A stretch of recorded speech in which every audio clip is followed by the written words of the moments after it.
Hello and welcome to Credo Catholic. If you're new to this show, please know that Credo Catholic is a Catholic theology and apologetics podcast that is faithful to the magisterium and dedicated to the mission of the new evangelization.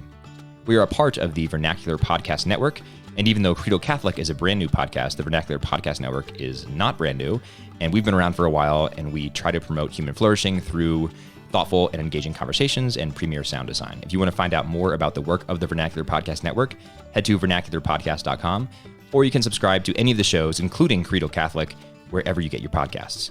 If you want to read more about the mission or consider supporting us, go to patreon.com/VPN for Vernacular Podcast Network. Once again, that's patreon.com/VPN. Enjoy the show. All right, welcome back to Credo Catholic. I'm joined actually live and in person in the studio by Meg Hunter-Kilmer, who you can find online at Hobo for Christ. If you just Google Hobo for Christ, that'll take you to what I assume is the first result, right? Yeah, I'm a huge deal, actually. And that'll take you to piercehands.com or hoboforchrist.com. Yeah, I think any of them. Who knows, really? So, Meg, what do you mean by Hobo for Christ? I first encountered your work on Twitter, and I think in your Twitter byline it says Hobo for Christ. And I was like, what in the world is this person? Who is this? And I read about what you chose to do in your story, and I thought it was pretty fascinating. So give me a 30-second snapshot of what you're doing now. Yeah, I was talking to a Protestant guy one time, and I said, yeah, so I'm a hobo missionary. And he was like, oh, I'm sorry, I'm Protestant. I don't know what that means. I was like, no, it doesn't. It's not a Protestant thing. It doesn't mean anything. So I live out of my car.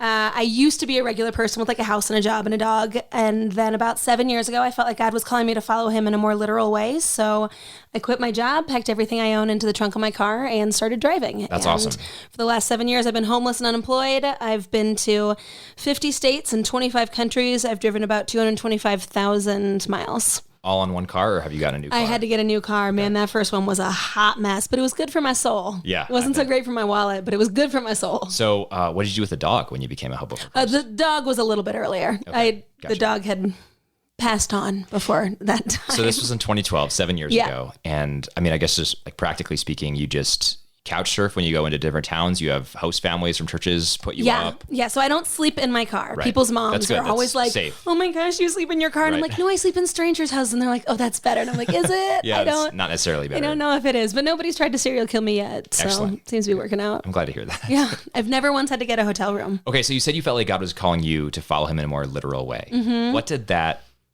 feel like or sound like, or how did you know?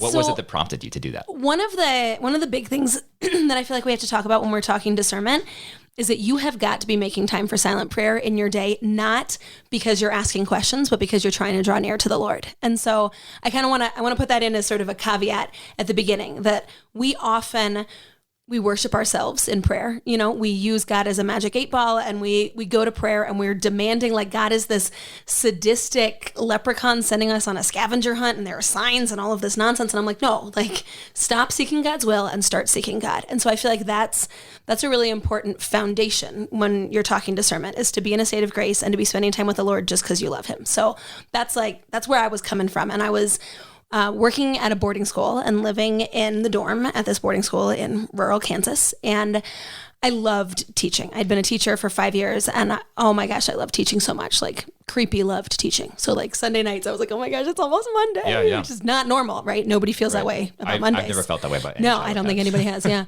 And I loved teaching so much. And then all of a sudden I didn't. Like, dramatic shift. I'm naturally a really angry person. I get angry super easily. And in 4.5 years in the classroom, I had been angry 2 times. And I was like, this is a miracle, right? Like, and I assume these were like extreme cases of students disrespecting you. Oh, yeah. Accusing me of giving hard tests to sabotage them so they wouldn't get into college. Naturally, yeah. That's what every teacher wants to do. That is the reason we become teachers, is to ruin people's lives. So 2 times in 4.5 years. And I was like, this is a miracle, right? I'm angrier more than that just walking from the car to the grocery store, let alone when you get inside the grocery store, right? The trouble is that I taught for 5 years. And that last semester, God withdrew the grace. And I mean, like 3 times a week, I would get so angry. I would have to turn around and stop talking and rest my head on the board and breathe deeply so as not to Chuck Norris some kid in the face. Yeah, wow. Like, it was bad. And I'm not saying if things get hard, run.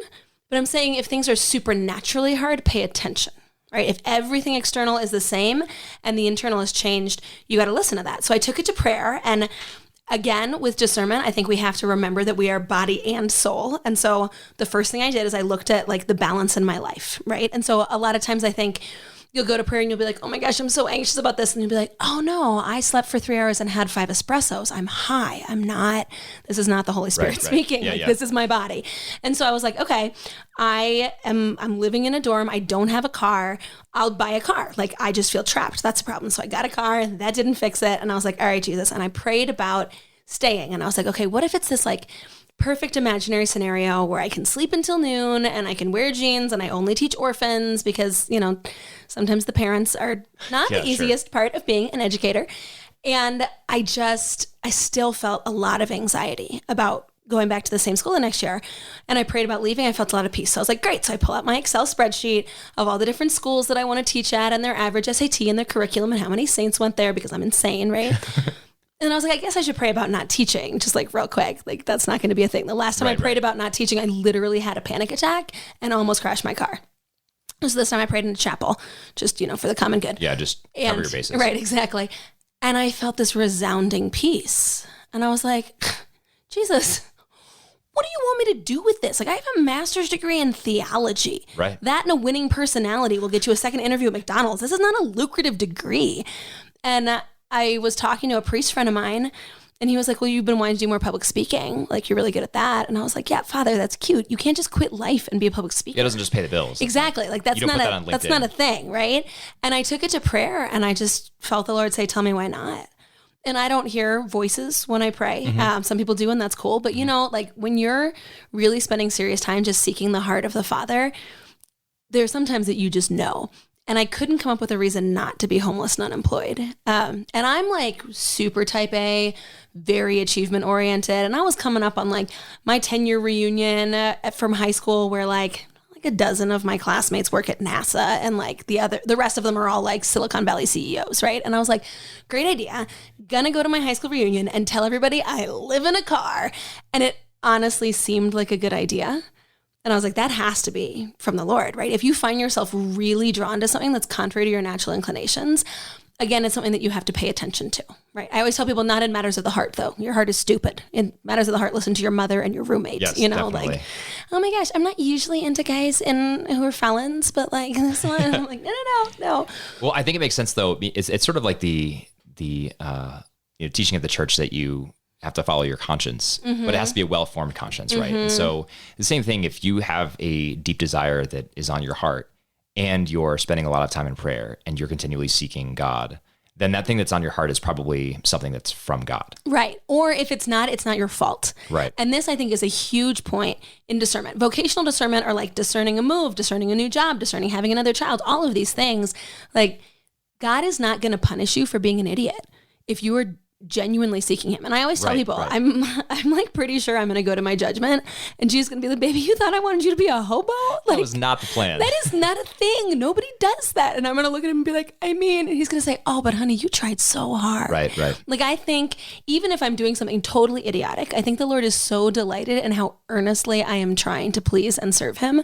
And I just trust that if I'm spending this time in prayer, either God is going to form my heart to desire what he desires, or he's going to stop me before I do something, or he's going to fix it afterwards. And I don't have to be like anxious and stressed that I might mess up, because all he asks is that I run after him. And if I'm dumb and running all wonky the wrong direction, he's like, okay, well then I guess we're going that way. We'll do this. How do you think that people should evaluate their natural gifts in relation to their calling? And I guess a second part of that question would be, what about their natural weaknesses in relation to their calling? Like, I think Christ often calls us to things that are counter to our natures, or maybe not counter to our natures, but wouldn't be our first instinct, right? Grace perfects nature, right? But sometimes it takes a lot of perfecting to get you there. And so I think Christ often calls us out of our comfort zone to do something like live out of our car and preach the gospel to people on the street. But that could be a really difficult thing for someone who is afraid of public speaking, or who really values the security of having a house and a shelter to call home, those sorts of things. So how do you balance those things in relation to discerning a vocation? I think it's a really tricky thing. And you quoted that line from Aquinas, grace builds on nature. And that's absolutely true. But I think also sometimes grace comes in like a wrecking ball and destroys nature. Right. And I always think of Blessed Stanley Rother, the Oklahoma farm boy who was martyred in Guatemala. Yeah. He was successful in his ministry in Guatemala as a priest because he was a farm boy and he could connect with them on that. And so people are always like, oh my gosh, it's like just because of who he was by nature. And I'm like, yes, absolutely. But also he was so bad at Latin, he got kicked out of seminary. And yet he was able to learn this indigenous language that only 35,000 people in the world speak and preach extemporaneously in this language. So like, sometimes in the same person, I think usually in the same person, God is purifying and perfecting one area and like building up something that is natural to you, and then purifying and perfecting in another area by really doing the opposite. So right. I am naturally very, very much a homebody. I really like plans. I like control. And that is completely the opposite of the life that God has called me to. But I'm also very extroverted. And I am a good public speaker, and I do really enjoy speaking. And there's a lot of wisdom that the Lord has given me through that. And so it's a balance, right? There are parts of my life where the Lord is saying, this is a gift that I've given you, and I want to amplify that. And there are parts of my life where the Lord is saying, this is your natural inclination, and in order to purify it, I need to pull you in the other direction. And I think that the best way to figure out in terms of discernment is to look at your disinclination towards something and say, okay, does this disinclination come from sin? Does it come from selfishness? Or is it like really authentically just who I am? Like if you're introverted, don't spend your life living in other people's houses. Right.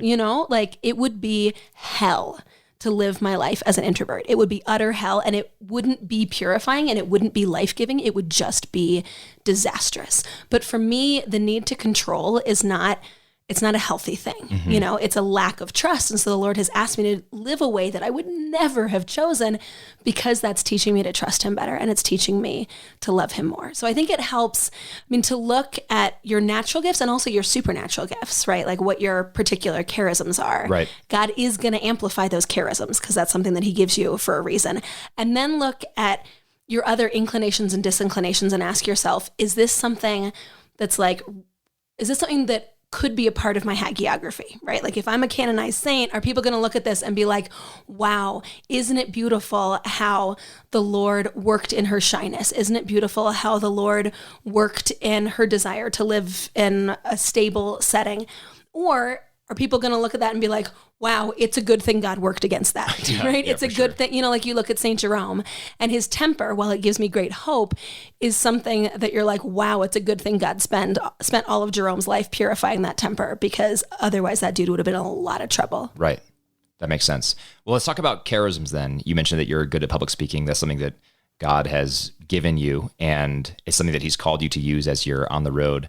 I was on your blog and looked at a blog post from, I think it was March, and you mentioned that you'd been in Europe for a few months. Mm-hmm. And one of the things that you did there, I don't know if it was in Rome or elsewhere, but you spoke to a bunch of Dominicans about preaching. And many of our listeners may know, but the Dominicans are the order of preachers. So a Dominican priest, Dominican priest will have after his name OP for order of preachers. So how did that go, giving a talk on preaching to the order of preachers? And I have a very particular interest in this because I come from a Protestant background. I'm a Catholic convert, and Protestants really, really, really value good preaching. They do. And they do it so well. Well, sometimes, I would say that the best preaching I've heard is Protestant preaching. Mm-hmm. And Fulton Sheen. Right, for sure. There are exceptions. But I think by and large, the Protestant masters will be much better at homiletics than Catholic preachers. So how can the church do preaching better, I guess is my broad question, but I am curious to know how the talk with the Dominicans went.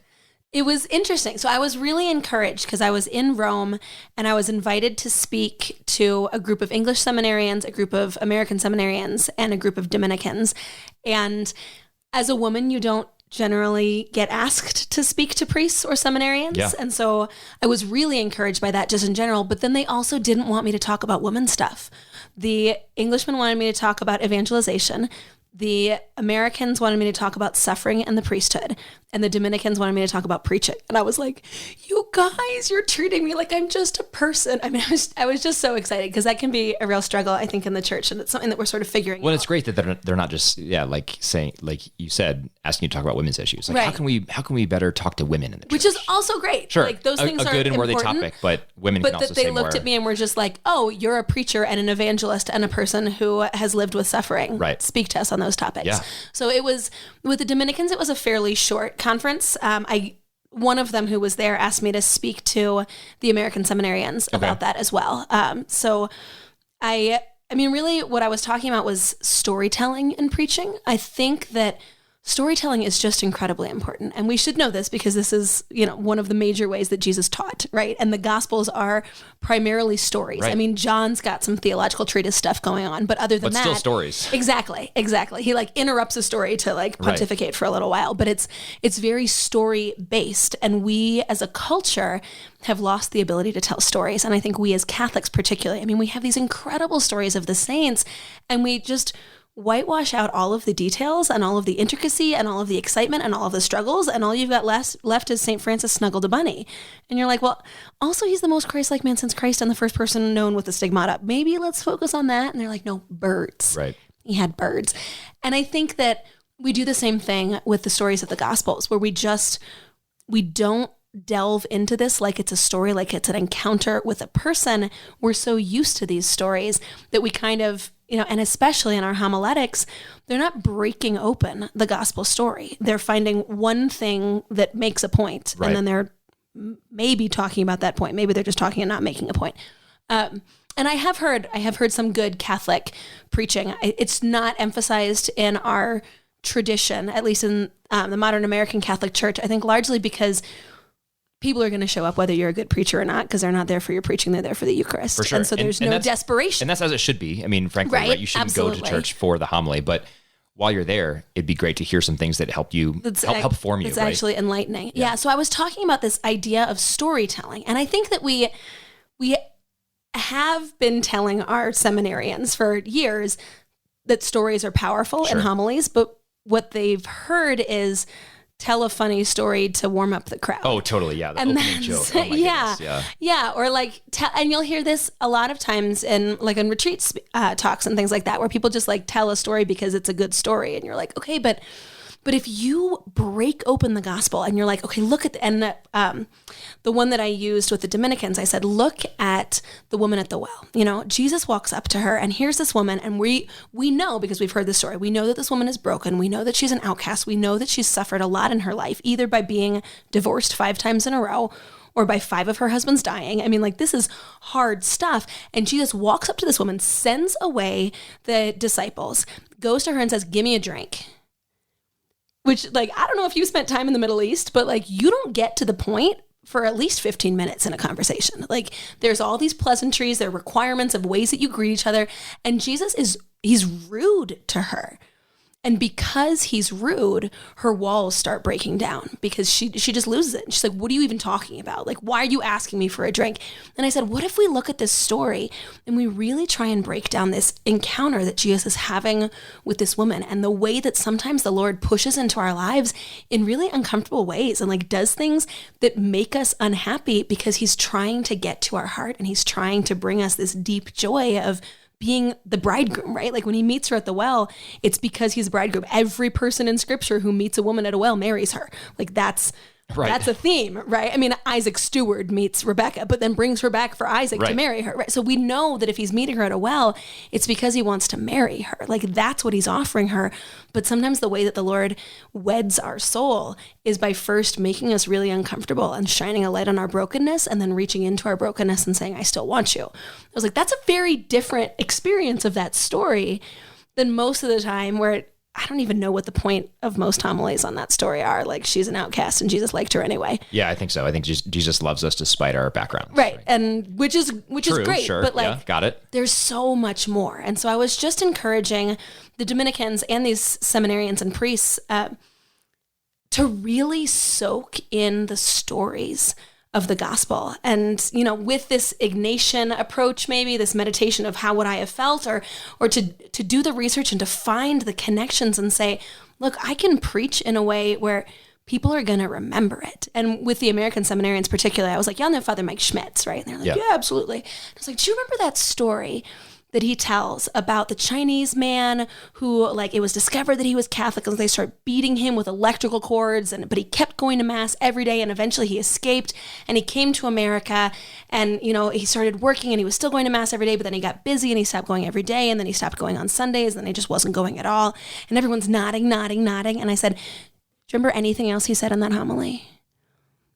And they all looked at me and they're like, no. And I was like, this is the power of storytelling. Yeah, that's very true. And that story works because you remember the point of the story, even though you don't remember the rest of the homily. Like, if we can tell the story of Jesus or tell the story of these saints in a powerful enough way, just the experience of the story transforms people's hearts and is a lasting encounter with the Lord. And you can put in all kinds of other theology. You can make other points. You can give exhortations. That's great. But I just think it's so important that we have story as part of the way that we try and bring people to Jesus. Yeah, I think so too, because it's story that motivates and engages those empathic responses. And I think that's why stories are better imprinted in our memories than if the homilist were to just talk to us about Aquinas's 5 ways, for example, and list them off. That'd be a great homily, but it'd probably be very few people who remembered any one of those 5 ways walking out of the door. But if instead the homilist used story to connect with those people, they probably remember it a lot more easily. And I think especially in the modern world, we're not good listeners. I'm not a good listener naturally, but then you add in the fact that everything that I ever listen to is polished and perfect and brilliant because I have all of these media. 100 years ago, the only time you ever heard somebody speak was your homilist, right? And so you didn't have an expectation that you were constantly going to be entertained and that everything was always going to be fascinating. And so I think people were better able to listen then than they are now. So the bar's higher now because you got to beat out the podcast. You got to beat out the YouTube videos. You got to beat out everything that is competing for their attention. And you're not naturally going to be a good homilist as a priest. Like, that's not a reason to become a priest. You become a priest because you want to hand yourself over to Jesus Christ and his church. You want to be a bridegroom to the church. You want to be alter Christus. Like, the preaching is sort of a side gig. And so I totally respect priests who aren't good preachers and who don't enjoy preaching. But I think that you can learn to tell a good story even if you aren't going to be totally charismatic and really brilliant and have all of these incredible insights. Like, you can learn to tell a story. So what do you think lay people can do to help their priests be better homilists? Because it's kind of hard to give feedback on a homily to a priest. I mean, it's easy to give encouraging words, and I try to whenever I hear a good homily from a priest. I try to go up to him afterwards and say, "Thank you for the homily, Father. I really appreciated that." But what about a bad homily? Is it just praying for them? Is that the extent of it? Or do you think there's a way to give constructive feedback to a priest? So this is my new thing since the scandals hit in the church. I have decided that I'm going to be the change. And if I want to talk smack on a priest, I'm going to say it to his face first. And I talk a big game, but I hate conflict. And I really don't do well with conflict with authority, particularly with priests. Especially spiritual authority. It's just, oh man, it's hard. And I have now 3 times approached a priest after Mass to correct him on his homily. And I won't do it if it's just like, I have some constructive criticism. It's if he says something that is heretical or that is incredibly damaging, potentially damaging to people in the pews. So the first time was after the scandals broke when a priest said, it's not the end of the world, these things happen. And you can't do that. The second time was a priest who said, if you don't believe that Pope Francis is the perfect man for the job, then you are a heretic, which this has nothing to do with how you feel about Pope Francis. That's not what the church teaches. And I was like, okay, well, Catherine of Siena would disagree. Right. So the first guy mostly just ignored me. He was polite, but he was like, well, I said those things on Sunday. And the second guy actually listened, and I managed to keep it together enough to argue. And eventually he said, yeah, you're right. The third guy, I wrote the bishop after that encounter because it was Can you tell me about not that helpful. So his issue, it was Father's Day, and he was giving out candy to dads, and he said, but not fake dads. What? Right? What? Right. Which already, I think this is like a dangerous thing. What is a fake dad? Hold on. He just meant kids don't come up and get candy. But to be funny, he said not fake dads, just real dads. Okay. And I was like, I know he's trying to be funny. I'm feeling for the stepdads who are sitting in this congregation right now with their like sullen teenage stepchildren who are looking at them like, right.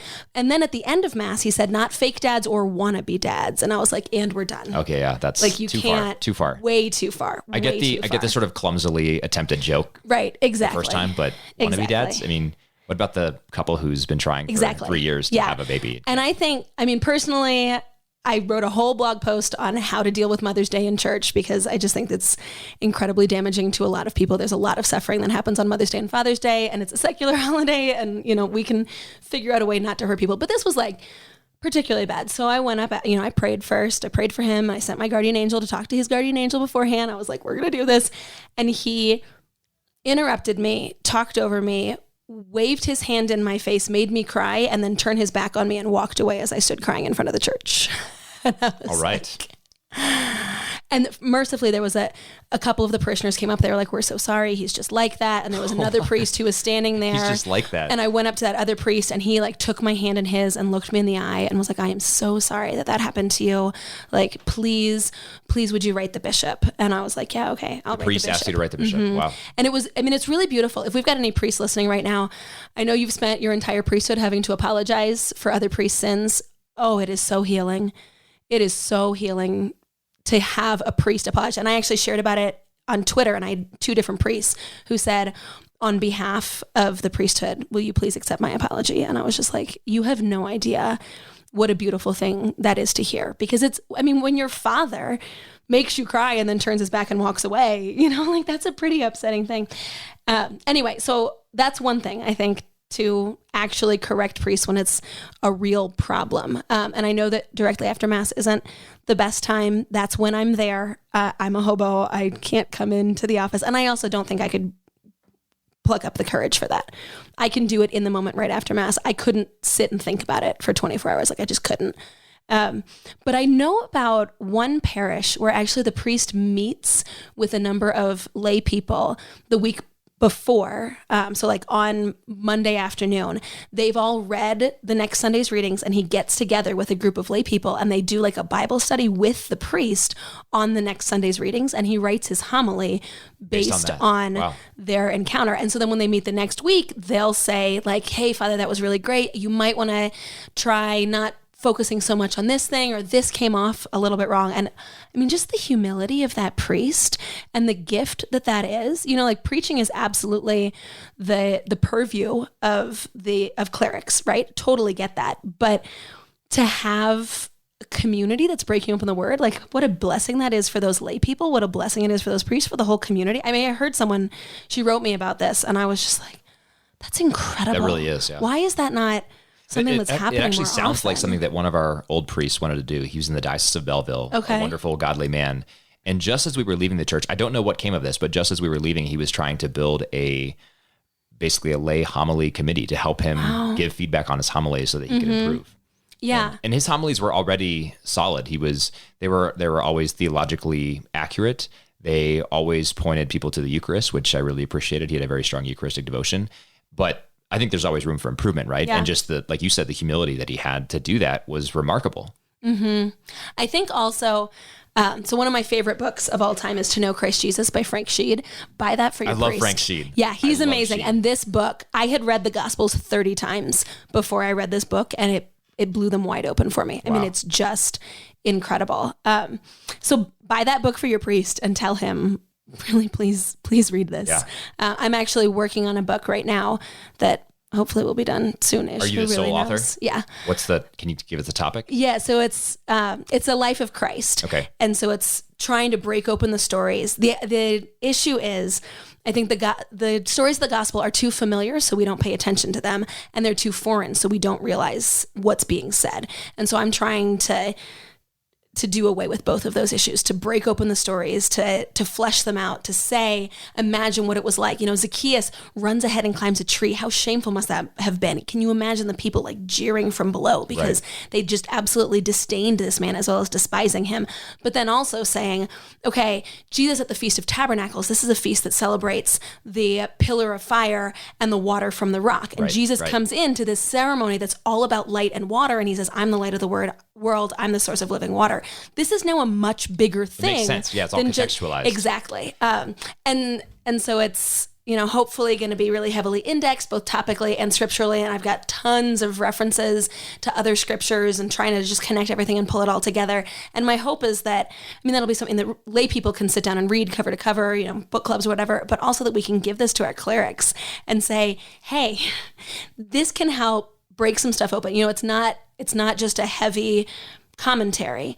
It's really saying, let's look at the entirety of this story and try and figure out what the Lord is trying to speak to our hearts in this story. So I'm really excited about it. That sounds awesome. Yeah. I would love to talk to you again. It feels like do you have a book contract already? I don't. Okay. No. If anybody's got an in with a publisher, you can chat with me. You can let me know. I may actually, we can talk later. Yeah. I've had a couple of bites from some publishers, but I'm kind of trying to figure that out. But yeah, it just feels like the most important thing I've ever done. That's book, awesome. Actually. I'm so excited. Yeah. So your work reminds me of two things, sort of a set of things, but Benedict XVI's Jesus of Nazareth Theology, incredible. Some of the best books I've ever read because he does a lot of that. He sets the scene and says, at the Feast of Tabernacles, this is what they were talking about, right? And so as I was reading those, it just unlocked for me so much of the Gospels.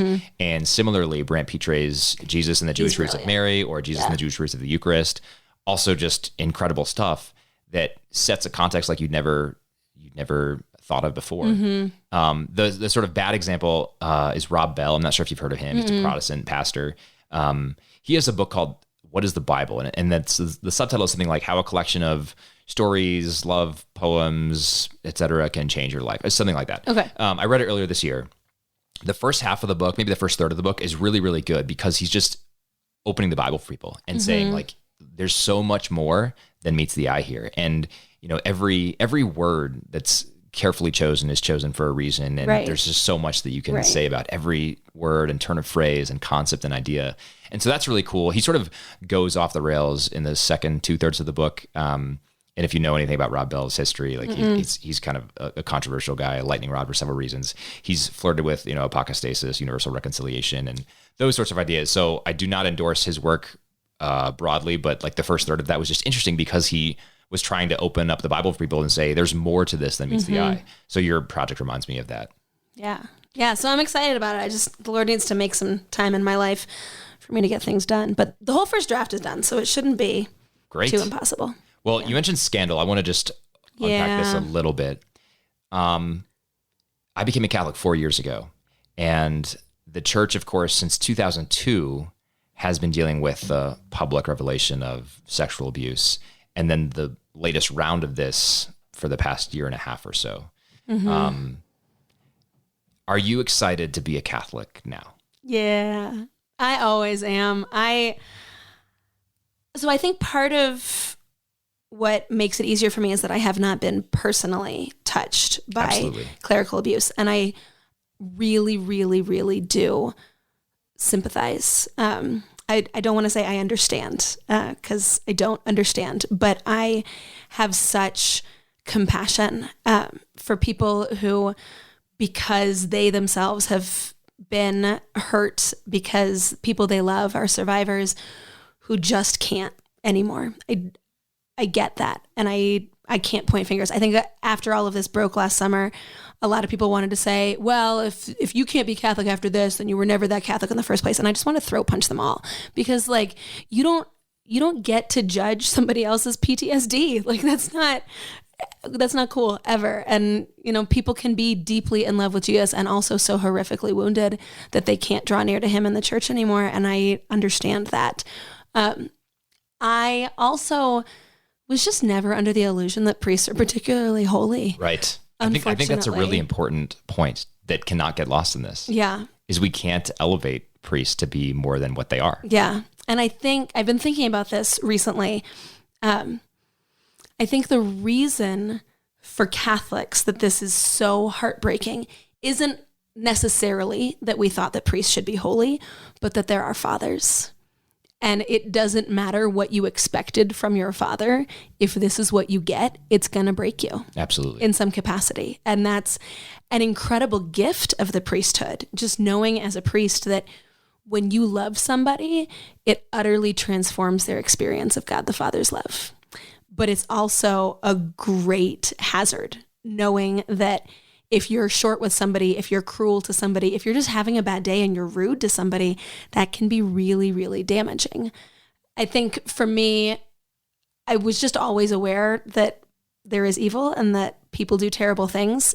The most recent round has been much harder, I think, because we began to see how broad the cover-up was. 2002, yes, there was cover-up, but you could say, okay, but they didn't know. They were told by psychologists that pedophilia is like alcoholism and it can be cured with therapy, which also alcoholism can be cured with therapy. But and I think the problem was more geographically circumscribed as well. Yes, it didn't feel as universal. I think this last round, we were like, okay, hang on. We had come to terms with the fact that some people are sickos.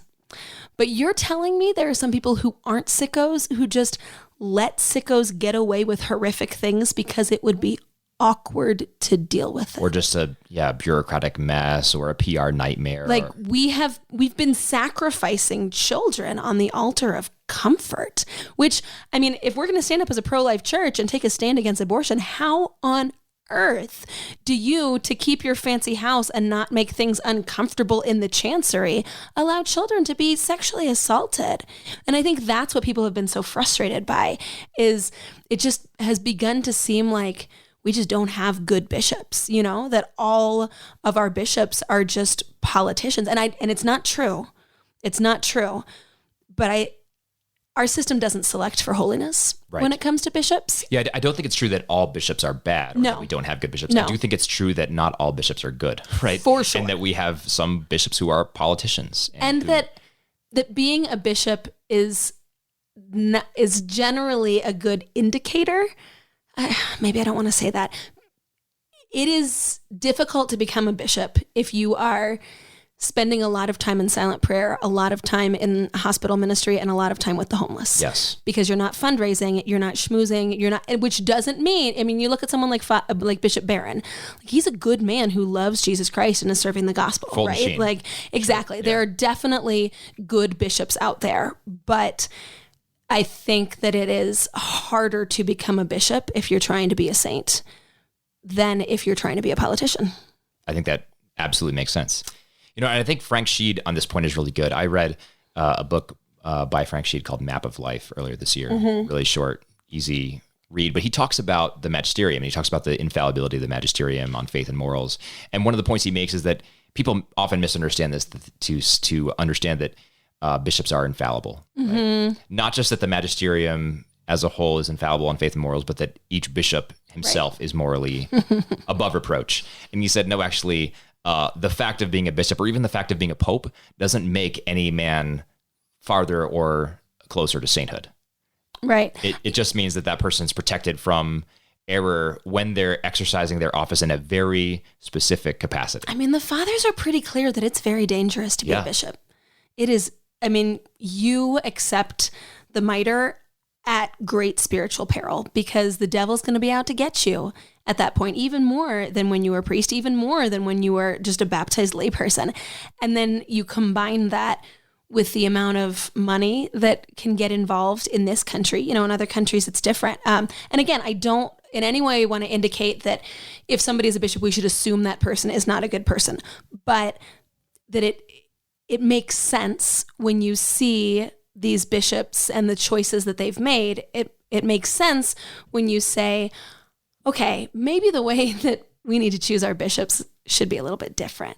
Yeah, I think so. And I think we should have the Episcopal office be less concerned with bureaucracy than it currently is. I think that what the modern bishop has to deal with in running a staff of, in some cases, hundreds of people in the diocesan or archdiocesan offices and overseeing all the details of diocesan schools and diocesan PR campaigns and Twitter accounts and in this country. Yeah, massive. Huge dioceses. I mean, multiple auxiliary bishops for some archdioceses. I think instead of having that, it would be great if we could let bishops get back to being pastors of the pastors and really being the overseers of the church rather than running these massive bureaucracies. And some of them have figured out a way to do it. And honestly, you can be a very holy man and be a bad bishop, you know, like for sure. It's a totally possible thing. And yeah, I come at every priest and bishop, really every person that I meet, with the assumption this person is probably incredibly holy. That is always my assumption. And when people do things that they shouldn't be doing, I want to try and figure out a way. Is there a way that I can spin this so I can understand where they're coming from, why they would say this, whatever. But I'm never surprised when that's not the case. Right. I just know that for myself, I have to choose to have that perspective because otherwise I'm only ever going to see flaws. But because I'm naturally fairly pessimistic about human nature, it's never shocking to me when somebody does something atrocious. So what do you say when someone says, Meg, how can you still be a Catholic in this era when the Catholic Church is going through all of this? Have you had that question before? Yeah, I think I was pretty vocal about it when this was all hitting last summer. And so I think a lot of people were kind of like, okay, I get where you're coming from. And for me, like, it's true. And Jesus is present in the Eucharist. And I will fight. But I'm going to fight from within because I can't leave Jesus. I thought it was really providential that a week and a half after the Pennsylvania grand jury report, we had the passage from John 6 where Peter says, Lord, to whom shall we go? You have the words of eternal life. And I think that's been the cry of a lot of Catholics in the last year. Like, this is awful and it's miserable and it doesn't make any sense, but it's the only place with the Eucharist. So I'm staying. Right. I think that's spot on. I've had the same question, and especially as a convert, I think, as someone who relatively recently entered the church, the question is, A, why did you do it? And B, why did you stay? Or why are you staying? And for me, the question always has a few parts of the answer. The first part is what you said, that it's true, right? So I'm not in the church because I hear good preaching. We already talked about how the preaching is often very bad. I'm not in the church because I like good music. We haven't even talked about music at Catholic masses, but that's a whole other thing. I'm in the church because it's true, or because I believe it is true. And sometimes the preaching is great and sometimes the music is great. Sure. Yeah. I often get very like down on Catholics and people are like, hey now. And I'm like, okay, sorry. But like, there are certainly amazing experiences in this country, but generally speaking in American Catholicism, if you're looking for preaching and music, you're not going to find the best in town at the Catholic Church. Exactly. Generally speaking. Yeah. Thank you for clarifying that. I also don't want to be accused of ripping on Catholicism too much. Right. So yeah, the thing is, it's true, right? And so I'm here because it's true. Well, then I think the rebuttal could be, if it's true, why are people acting this way, right? If it's true, why are the clerics doing it? And I think that's a valid point to consider. But for me, one of the things I see is in the Gospels when Jesus is talking and saying, woe to you who causes one of these little ones to stumble. I think a lot of us look at that passage and think, okay, this is good. Like, don't hurt children, right? Well, when I studied that passage over the past year, I realized that Jesus isn't talking to a big crowd of people. He's talking to the apostles. He's talking to the first bishops, right? And he's saying, woe to you if you cause one of these children to stumble.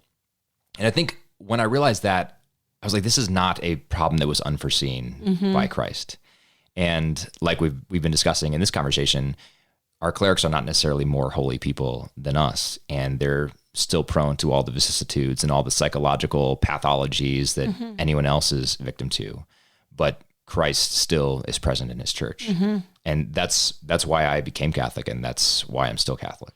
Well, and I think that passage also helps me to understand some of these bishops, because when we hear scandal, what we assume is like, oh, pearl clutching, like I'm scandalized. Right. But what scandal actually means is people being drawn away from Christ. Exactly. And I think when they're trying to avoid scandal by sweeping things under the rug, they weren't trying necessarily to keep people from being shocked. They were trying to keep people from turning from Christ and the church. They said, if people find out that this priest has done this, souls will be lost. Right. And they didn't realize that it was a greater peril for priests to be allowed to continue doing these things, because not only because of how it hurt those children, but because of how it damaged souls of people who then would turn from the church because they had been hurt, or people who would find out about it years later. Again, we can deal with the sin. It's the cover-up that really messes with people. All right. Well, I think we're almost out of time, Meg. But before we go, I want to ask you, what are the books that you think every Catholic today should read? And I told you I was going to ask you this question. The first draft of this question was, what book should every Catholic read? And then you said that you had 6. So, I do. So I want to hear all 6. All right, perfect. So my very favorite book of all time, which is an enormous statement because I live in a car and have 150 really books. Big statement. So that's wow. like I don't think I could narrow it down to one. I finally have, and I'm content. This is my choice. The Bible.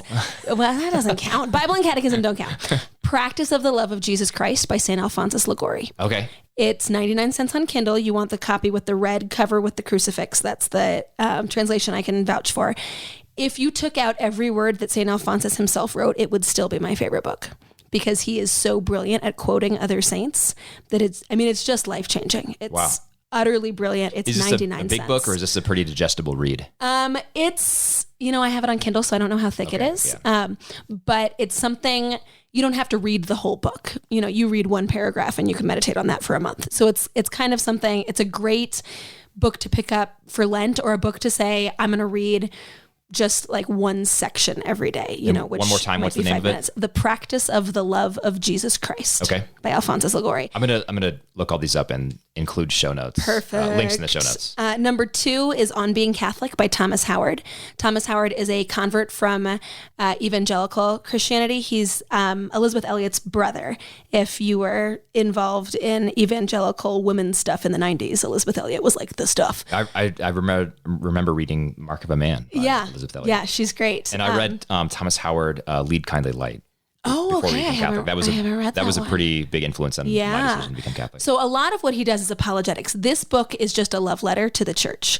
It's beautiful. It's poetic. It has the best thing I've ever read on the Mass. His chapter on the Mass is the best thing I've ever read on the Mass. I always caution people, you want to read it with a dictionary. So that's one that I would say you might want to get on Kindle, because he just has this remarkable vocabulary. He's an English professor by background. Yes, exactly. Yeah. Exactly. So On Being Catholic by Thomas Howard.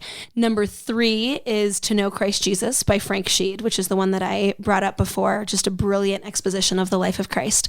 Number 4 is Brant Pitre's Jesus and the Jewish Roots of the Eucharist. Love it. Yeah. Yeah. I had been preaching on the Eucharist for like 20 years, and I read that book and I was like, oh shoot, how is there still stuff I don't know? Have you read his Jesus and the Jewish Roots of Mary? Yes. So yes. good. I liked that one a lot. I felt like that was a little bit less, I was less blindsided by the revelations in those, because I've struggled enough with Mary that I've read a lot more, I think, to try and understand. And then numbers 5 and 6 are, Modern Saints by Anne Ball, volumes 1 and 2. So I was not into the saints for really my whole life, and I was kind of okay that they existed. And then I read those 2 books, and I was like, oh shoot, like this is the storytelling. Like these people are amazing, and you can see what holiness can look like in your life. You can see the diversity of this canon of saints that we have. She just tells the story really well, and it has utterly transformed my relationship with the saints. And I'm now like, that's probably the thing that I'm best known for is, being the Saint Ninja and knowing like a million random saints. And it's because I read her books. Does saintninja.com also redirect? Saintninja.com does not, but the hashtag Saint Ninja on social media will send you to all of my various different saint pairings with people. Yeah. Sally and I, since becoming Catholic, have really built up a devotion to various saints. Mm-hmm. And it's one of my favorite things about being Catholic, because, I think one of the wonderful things about Christianity and Catholicism specifically is that it's such an incarnational faith. And so like when we say that we believe this is Jesus' body and this is Jesus' blood, we really mean it. It's not just a symbol, right? It's actual substance. And when we look at the lives of the saints, what we see is the grace of Christ permeating and penetrating our world here. I just read this sci-fi novel that called The Real World Terra Firma, right? So it's like supernatural grace penetrating terra firma and transforming it. And it's so cool to be able to access that in the lives of the saints. Yeah. It's super exciting. So I love that. I'll add it. So is that 5 and 6? Yes. Volumes 1 and 2? Yeah. Okay.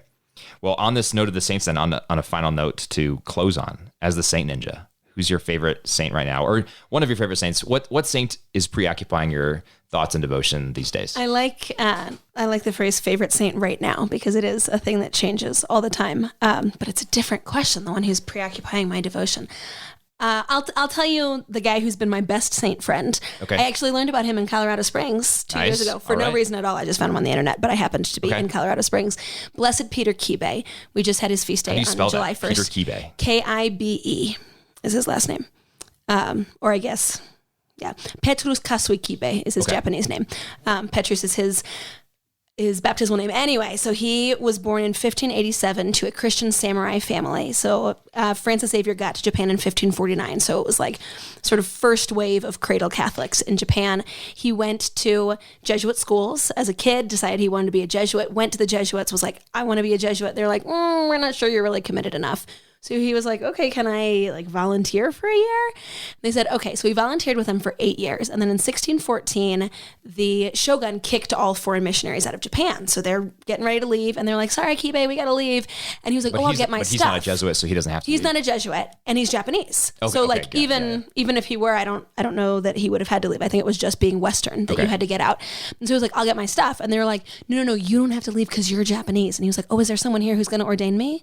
No, cool, I'll get my stuff. So he sails with them to Portuguese Macau, which is right by Hong Kong in China. And he goes to seminary there, and they're like, yeah, we don't ordain Japanese people, which probably is racist, but also it was a really complicated time, and the gospel was new in Japan, and they had just shut the doors to the West. And so, maybe it wasn't racist, but probably it was. Probably racist. And then, so he's like, okay, so he sails to Goa, to Southwest India, where St. Francis Xavier had founded a seminary for the purpose of forming native clergy. And Southwest India is where the St. Thomas Christians are. Right, exactly. Where the Portuguese got there in the 15th century, and they're like, we want to tell you about Jesus. And they're like, no, oh, do you want to come to our church?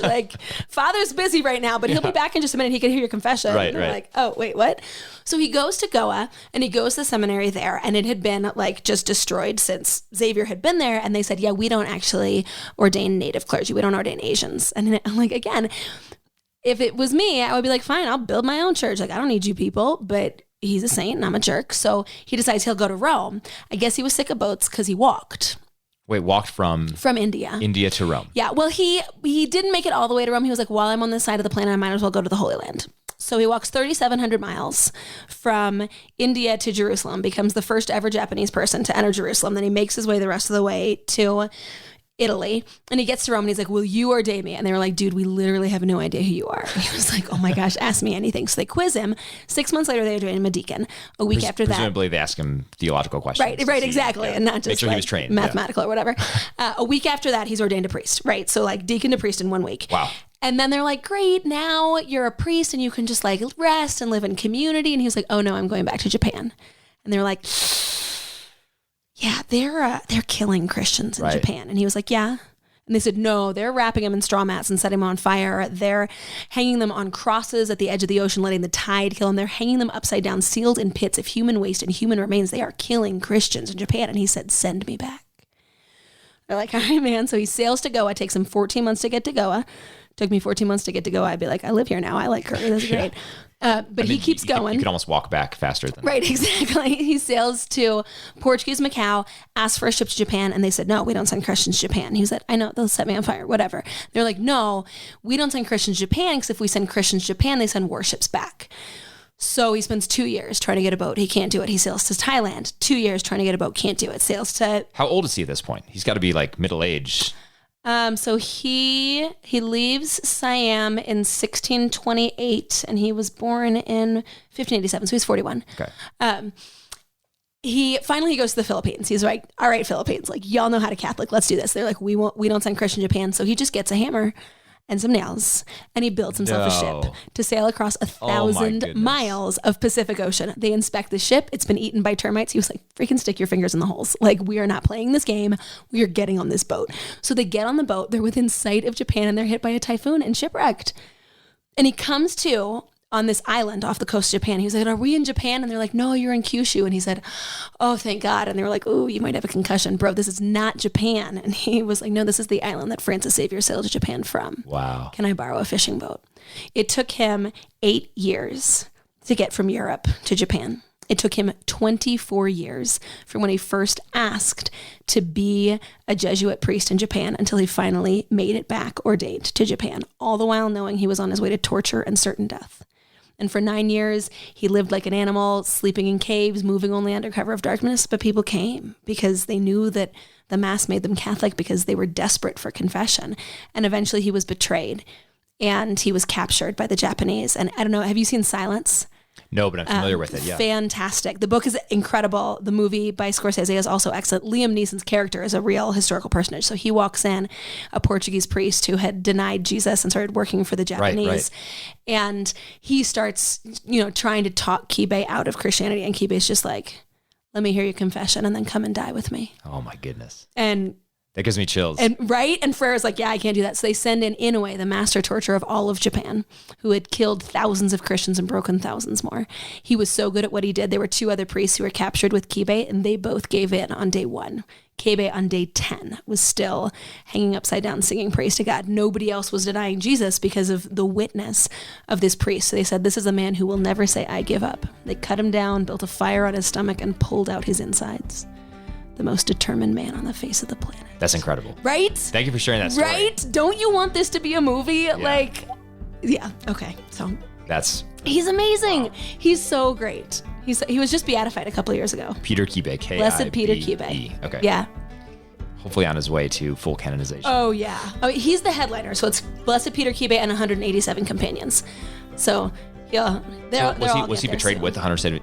No, so that's just the next wave of Japanese martyrs who are coming up. So the first was Paul Miki and 26 companions, I think. Yep. And so this is Kibe and 187 companions, but it's sort of throughout this age of persecution of the 17th century. That is absolutely incredible. Yeah, he's amazing. Blessed Peter Kibe, pray for us. Amen. That's great. Well, Meg, thank you so much for joining us on Creedal Catholic. I was really excited to talk to you, and I'm glad we could make this happen. For our listeners, if you want to check out Meg's work, just search Hobo for Christ or go to hoboforchrist.com or piercedhands.com. That'll take you to her landing page where you can see her blog. You can also go to her Instagram, Hunter-Kilmer, or Twitter @Meg Hunter-Kilmer, Kilmer. Meg, Facebook too, if you're old. Yeah. What's the Facebook? Do you know the? Search for Meg Hunter-Kilmer, speaker. All right. And you can follow me on there. All kinds of stuff going on there. Sounds good. Thanks so much, Meg. Thank you.